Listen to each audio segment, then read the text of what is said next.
Chapter 53 of A Short History of the World by H. G. Wells. The New Empires of the Europeans in Asia and Overseas.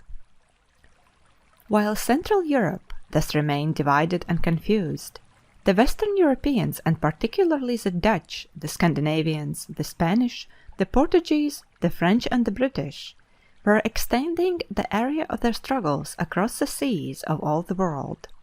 The printing press had dissolved the political ideas of Europe into a vast and at first indeterminate fermentation. But that other great innovation, the ocean-going sailing ship, was inexorably extending the range of European experience to the furthermost limits of salt water.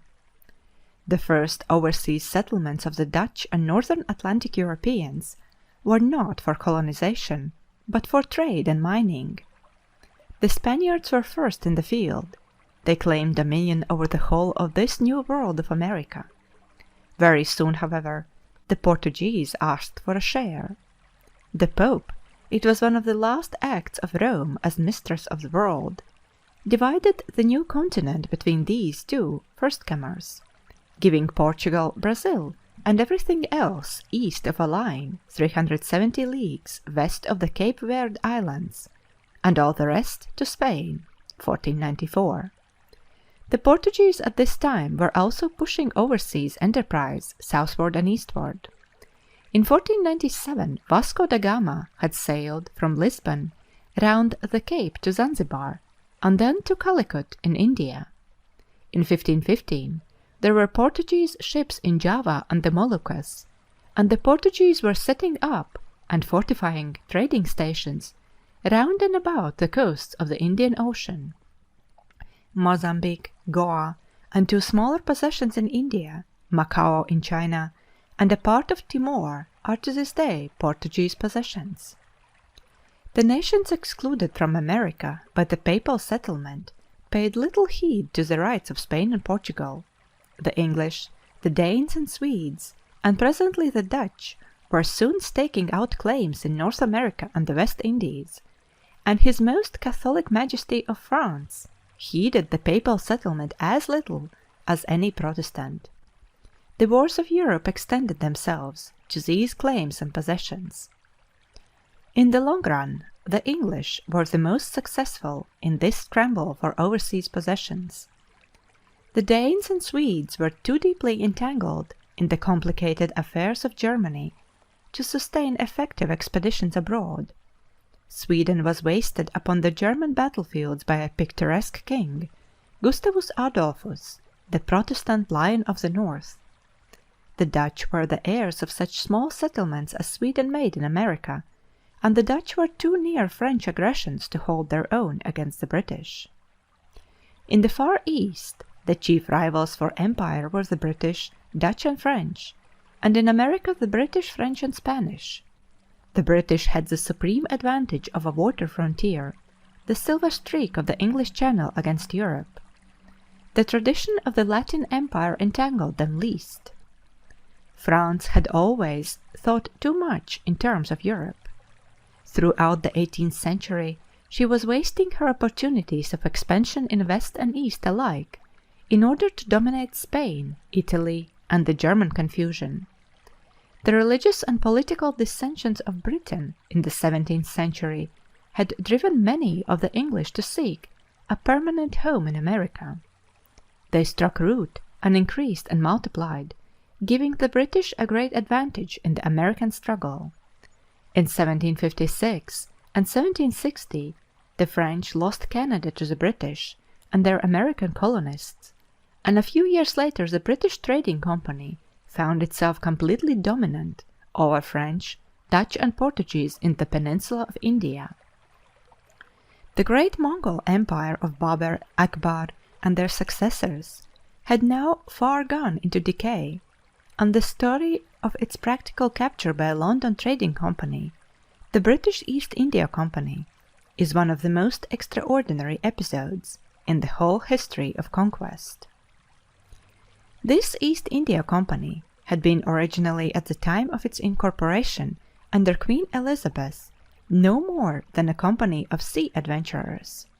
Step by step they had been forced to raise troops and arm their ships, and now this trading company, with its tradition of gain, found itself dealing not merely in spices and dyes and tea and jewels, but in the revenues and territories of princes and the destinies of India.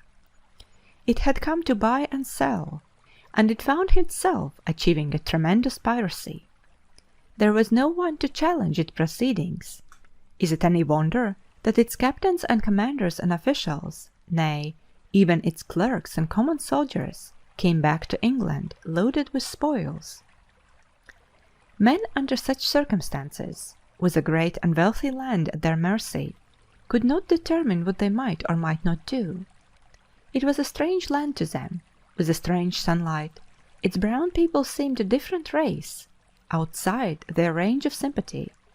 Its mysterious temples sustained fantastic standards of behavior. Englishmen at home were perplexed when presently these generals and officials came back to make dark accusations against each other of extortions and cruelties. Upon Clive Parliament passed a vote of censure. He committed suicide in 1774. In 1788 Warren Hastings, a second great Indian administrator, was impeached and acquitted. 1792. It was a strange and unprecedented situation in the world's history. The English Parliament found itself ruling over a London trading company, which in its turn was dominating an empire far greater and more populous than all the domains of the British Crown.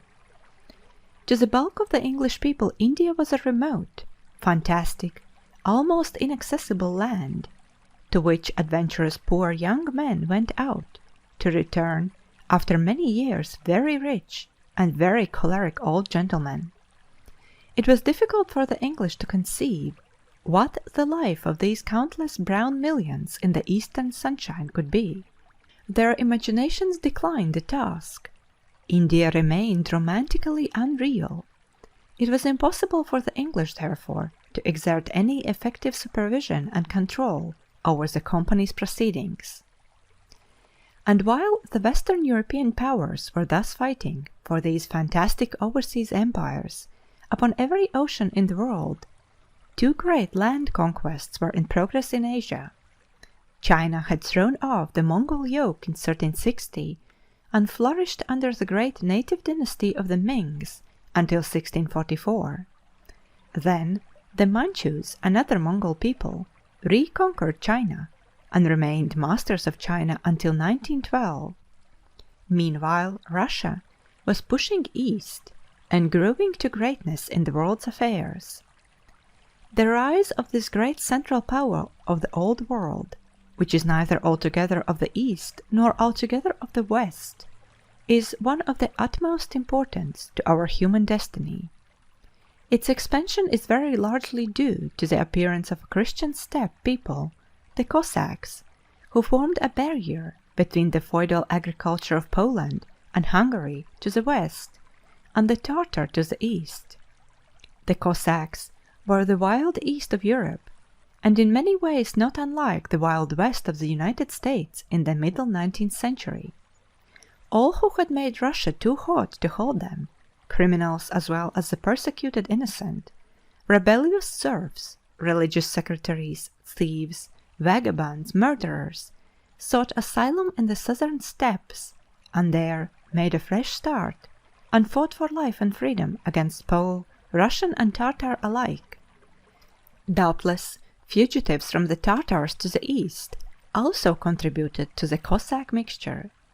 Slowly these border folk were incorporated in the Russian imperial service, much as the Highland clans of Scotland were converted into regiments by the British government. New lands were offered them in Asia. They became a weapon against the dwindling power of the Mongolian nomads, first in Turkestan and then across Siberia as far as the Amur. The decay of Mongol energy in the 17th and 18th centuries is very difficult to explain. Within 2 or 3 centuries from the days of Genghis and Timurlein, Central Asia had relapsed from a period of world ascendancy to extreme political impotence. Changes of climate, unrecorded pestilences, infections of a malarial type may have played their part in this recession, which may be only a temporary recession measured by the scale of universal history of the Central Asian peoples. Some authorities think that the spread of Buddhist teaching from China also had a pacifying influence upon them. At any rate, by the 16th century, the Mongol, Tartar, and Turkish peoples were no longer pressing outward, but were being invaded, subjugated, and pushed back, both by Christian Russia in the west and by China in the east. All through the 17th century, the Cossacks were spreading eastward from European Russia and settling wherever they found agricultural conditions. Cordons of forts and stations formed a moving frontier to these settlements to the south, where the Turkomans were still strong and active. To the northeast, however, Russia had no frontier until she reached right to the Pacific. End of chapter 53.